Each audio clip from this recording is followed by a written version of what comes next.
Andar na to. Ikabit ko na lang muna yung stock. Pinagpalitan, tinabi ko lang.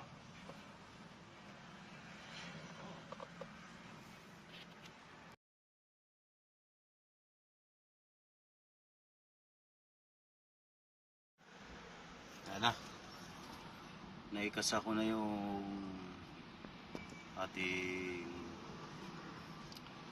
reserba na timing belt. Pero papalitan din natin ng bago yan. Ipon lang tayo ng pambili. Kasi hindi pwede yan kasi mga 3 taon na natin gamit yan eh. Yung binili natin na 2 taon lang. Yung tatak na Sun. Shout out pala sa Sun. Ang ganda pa ng ano, hindi pa nawala yung pangalan. Pero putol na. Samantalang itong original na Suzuki na timing belt, pudpud na yung pangalan. Laban pa rin. From 2018 to 2021.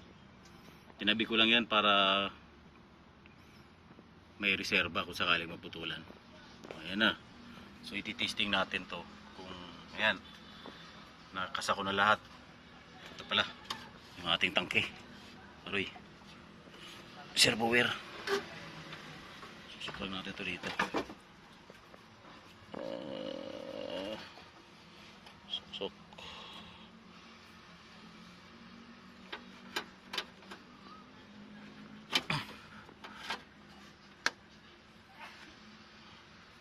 Testing natin kung andar. Painitin muna natin mga 10 minutes.